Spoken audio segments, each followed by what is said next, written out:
Hi, I'm AJ Hogue, one of the teachers of Learn Real English, and welcome to our video course. Now, let's get started with rule number one, or secret number one. And rule number one is to always learn English phrases. And to never study just individual words. So, in this course, we're going to teach you a totally new way to learn English, a totally new way to study English so that you can speak English quickly, easily, automatically, powerfully, confidently. So, what's the old way of learning English? You know it because you learned it in school, you've been using it for years and years and years.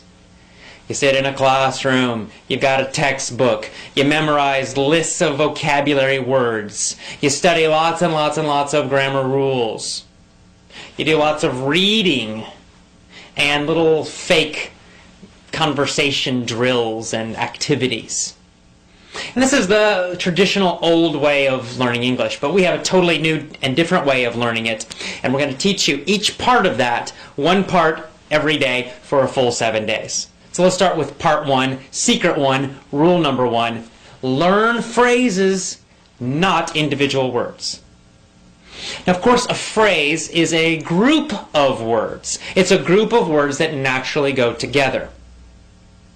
This is very important. You see, when you only study individual words, you are doing a number of things that make learning difficult.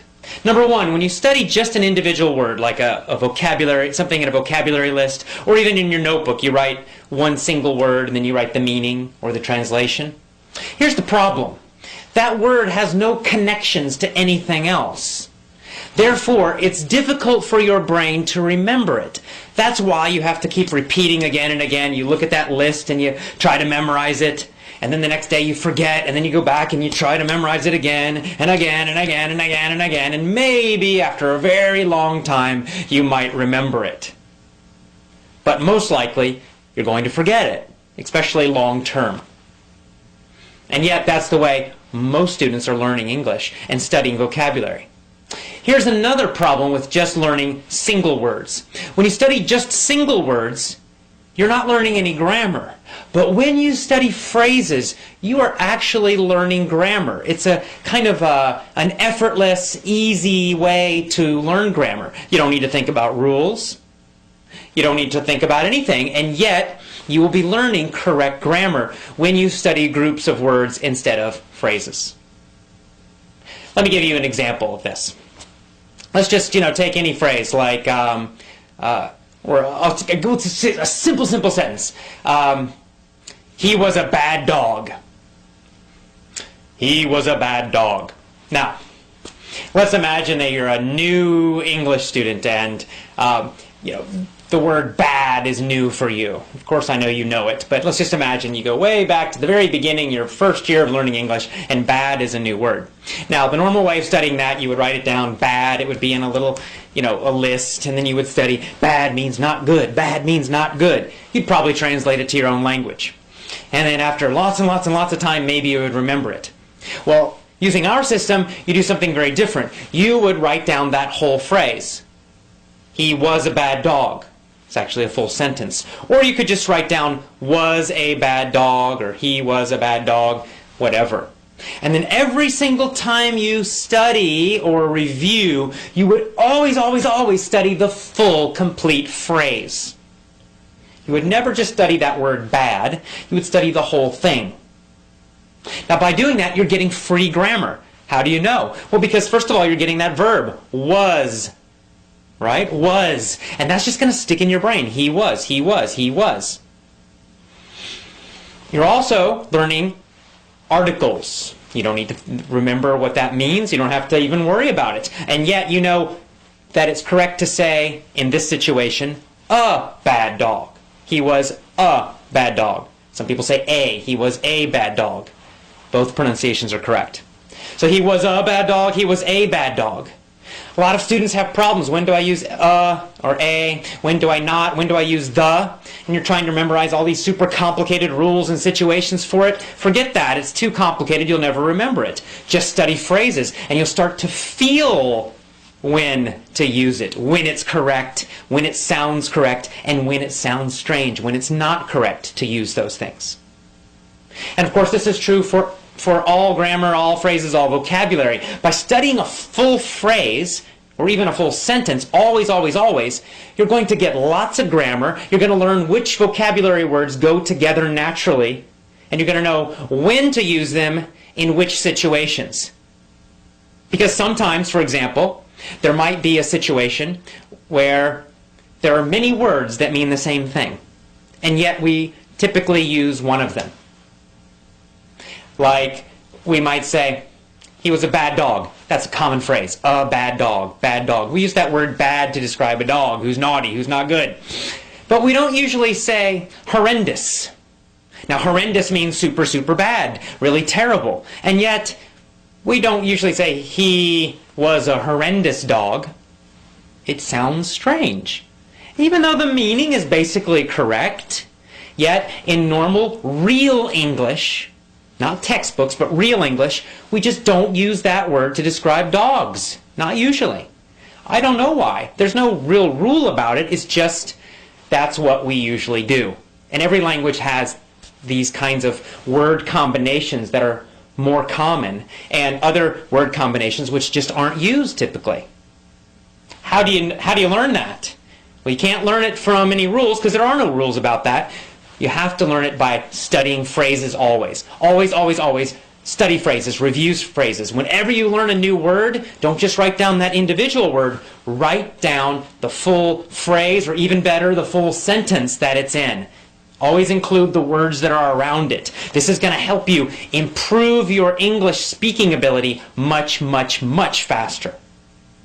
Even better, when you write down the phrase, also write down where the phrase came from to remind yourself of the whole situation. So you might, let's say you find a new word in a newspaper article. Well, first of all, let's say the word horrendous. You're reading a newspaper article, or you're listening to the radio, you hear that word horrendous. That's new, what is that? And you write it down. But you're not going to write down just that single word, you're going to write down the whole phrase that it was in. And then you're also going to make a note, you're going to put down, this came from a newspaper article about the economy. And this is going to trigger you, it's going to remind you, give you a memory cue, a memory reminder of the full situation. So now you're not only getting just this single word, you're getting the full phrase or sentence that it's in, and you're also reminding yourself where that sentence came from. What was the general topic? What was the general situation? And in this way, you're getting a lot of extra grammar, which you're learning unconsciously, easily. You don't have to think about it, but you're learning it anyway. Your brain is learning it, even though you might not know that.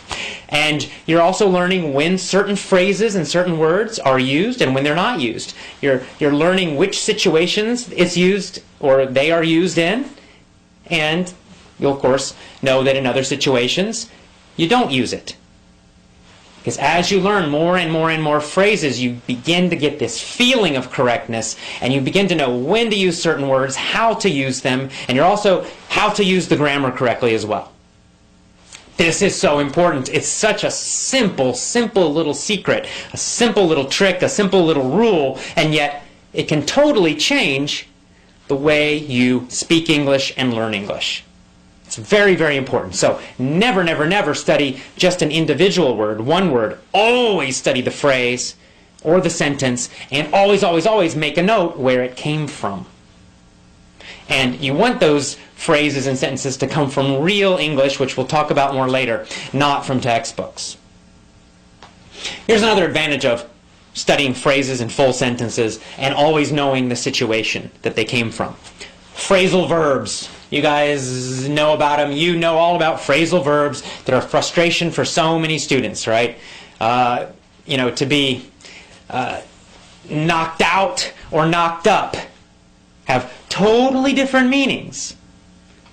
right? Knocked out is a phrasal verb. It's a two-word verb. It's a verb phrase. And to be knocked out means to, like, it's like in boxing or sports. You get hit and you go. It's like you're asleep, right? Boom, knocked out on the floor. To be knocked up means to become pregnant. And we use that for women. Now, there's no way if you just look at the individual words to know the meaning, right? Knocked out, knocked up. It's not logical. You just have to learn each one individually. But if you just try to study lists and lists and lists of phrasal verbs, you're going to become very confused. You'll start confusing one with the other. You're going to forget, and it's horrible, and you don't want to do that. It's not effective. It doesn't work. But if you learn those phrasal verbs from real situations, real sentences, real articles, real audios, real speech, and then you always study them in the whole sentence, so then you know the situation, right? If you get the whole sentence, the fighter knocked out the other fighter. And you're always studying that full phrase or sentence. The fighter knocked out the other fighter. You're going to just naturally know. You got that word fighter in there. Helps you to remember the situation. And it helps you to remember the meaning of that phrase, knocked out. Or you could say, the woman got knocked up by her boyfriend.